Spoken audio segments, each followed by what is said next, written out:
আর এক লাইন আছে গাইবো না, ওটা না বলাই ভালো।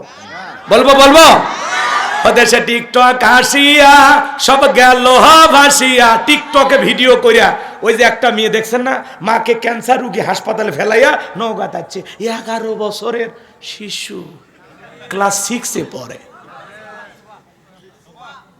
চুপা সুবা সুবা নৌকা যাচ্ছে সুবা, একটা মেয়ে 11 বছরের বয়স। ওই জন্য আমি আমার বহুত অজে বুঝি, ক্লাস 6-এ পড়ে, মেয়ের বালিশের নিতে 7টা সিম কার্ড, 7টা BTCA। মানুষ করছে কে মা, এলে তো বোঝা যাচ্ছে না, এলে অ্যাঙ্গেলে মার দিছি, টিতে টিটু, বিতে বাদল, এমতে মামুন, এসতে সুমন, কি কায়দায় মার দিছে। সকাল থেকে সুমন কল দেয়, ঢোকে না ঢোকে না ঢোকে না ঢোকেই না। সন্ধ্যার পরে লাইন পাইছে, তখন বলে কি শোনা, আমি সারাদিন তোমার সাথে কথা না বলে এই তো নিঃশ্বাস বের হয়ে যাচ্ছিল, তুমি আমার অক্সিজেন বাঁচাইছো। ছেলেরা খুব পারদর্শী বুঝছেন। শোনেন, তখন মেয়ে বলতেছে, বলে ভাত দাও তোমার ডায়লগ, সকাল থেকে এখন পর্যন্ত আব্বা ছিল, ওই জন্য তোমার সাথে কথা বলতে পারিনি।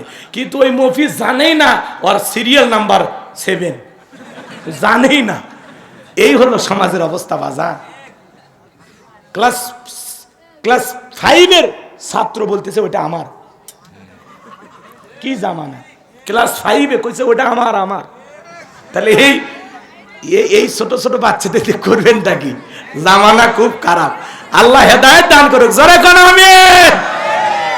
দেশে টিকটক হাসিয়া সব গেল বাসিয়া, সিদ্দিক সোরা নায়ক হইছে আইডি খুলিয়া, হিরো আলম নায়ক হইছে আইডি খুলিয়া। এই মোবাইল হাই কি জাদু আছে ভাই, পোলা পান বই যাচ্ছে, পড়ালেখা তুইলা রাখছে সপ্তম আকাশে। পড়া কোন জায়গা উঠে গেছে, পড়াশোনা আর আছে অর্থ পাস। চলেন না বাজান, মন খারাপ করবেন না। এইবার আল্লাহ তাআলা ডেকে বলে, পয়গাম্বার প্রশ্ন করলাম একটা জবাব দাও, একটা কারণটা কি? নবী মুসা কথা বলে কার সাথে? ইচ্ছা করে তিনি কথা বাড়িয়েছেন। এরপরে আমার আল্লাহ রাব্বুল আলামিন সুন্দর করে ডাক দিলেন, ক্বালা আলকিহা ইয়া মুসা। আল্লাহু আকবার। আল্লাহ ডেকে বলে, মুসা রে তোমার ডান হাতের লাঠিটা এবার নিক্ষেপ করো। ফাআলকাহা ফাইযা হিয়া হাইয়াতুন তাসা।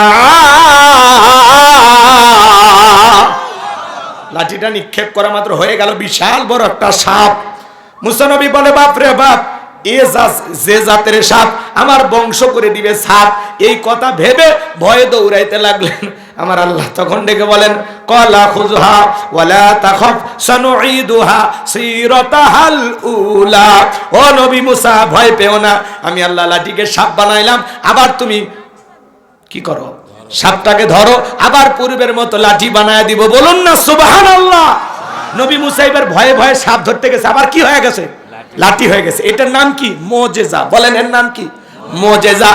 এই ছেলে, এই ভাতিজাই শোনো ময়না, 10টা মিনিট তুমি থাকো কলিজা, ফিনিশিং দেবো বাজান। আয়াত তিলাওয়াত করলে খারাপ লাগে? আয়াত বাদ দিয়ে খালি কাহিনী বললে হবে? আয়াতগুলো শেষ করি, কয়েকটা আয়াত আছে, মনোযোগ দিয়ে শোনেন বাজান গো আমার, হৃদয়ের কান পেতে কথাগুলো শুনে যান।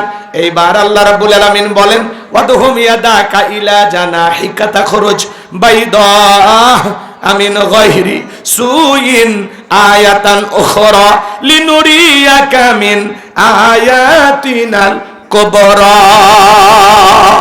আল্লাহ দেখে বলে, নবী মুসা তোমার ডান হাতটা বগলের নিচে ঢোকাও, ওখান থেকে বের করো, কোনো দোষ ছাড়া ধবধবে উজ্জ্বল সাদা চমৎকার আলো ছড়াবে।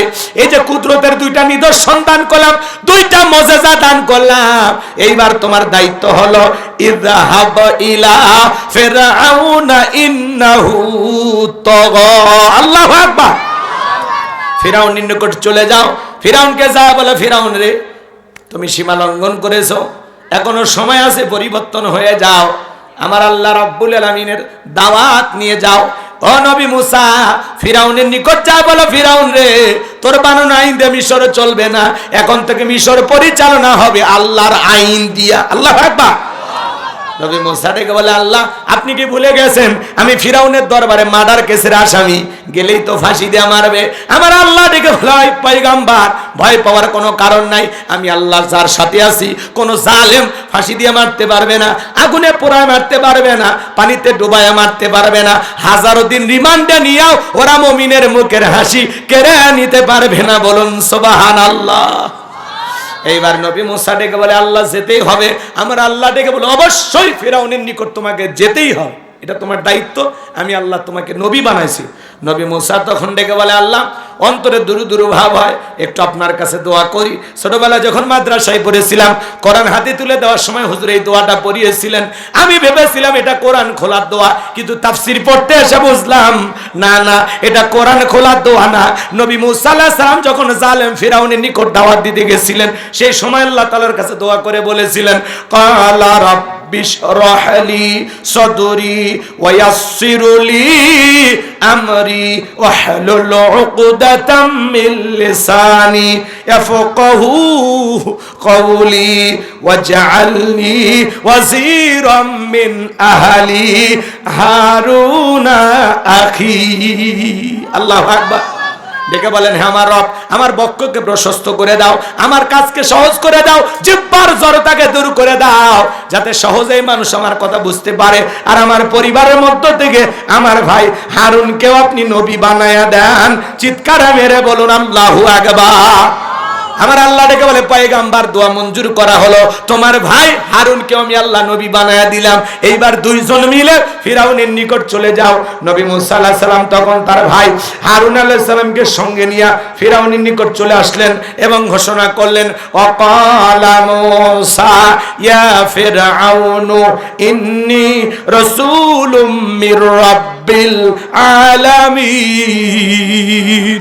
নবী মুসা আলাইহিস সালাম ডেকে বলেন, হে ফিরাউন, আমি বিশ্বের রবের পাঠানো একজন রাসূল, সত্য আল্লাহর ব্যাপারে সত্য ছাড়া অন্য কিছু বলবো না, বিদায় বনি ইসরাইলদেরকে মুক্ত করে আমার সঙ্গে যেতে দাও। ফিরাউন তখন ডেকে বলে, সত্যি যদি তোমার কাছে স্পষ্ট দলিল বা প্রমাণ কোনো কিছু থাকে সেটা আমার সামনে উপস্থাপন করো। ক্বালা ইন কুনতা জিতা বিআয়াতিন ফাতি বিহা ইন কুনতা মিনাস সাদিকিন। তুমি যে নবী, কি প্রমাণ আছে বাবা দেখাও। নবী মুসা আলাইহিস সালামের প্রমাণ দেখতে চায়, যদি তুমি তোমার দাবিতে সত্যবাদী হও উপস্থাপন করো, কি প্রমাণ আছে। নবী মুসা আলাইহিস সালামের কয়টা প্রমাণ আছে? দুইটা। লাঠি ফেলাইলেন, হয়ে গেল সাপ। বগলের নিচে থেকে হাত বের করলেন, কি সুন্দর জ্যোতিময় আলো, সূর্যের আলোর মতো ঝলমল করে। সুবহানাল্লাহ বলেন। এই দুইটা দৃশ্য দেখার পরে ফিরআউনের এমপি মন্ত্রী যত ছিল সবাই ডেকে বলে, ইন্না হাযা লাসাহিরুন আলীম।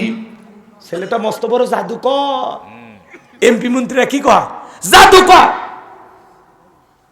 তখন ফিরআউন ডেকে বলে, এ জাদু দেখায় আমাদেরকে ভয় দেখায় দেশ থেকে বিতাড়িত করবে আর ক্ষমতার চেয়ারে বসবে, এটাই এই ছেলের মতলব।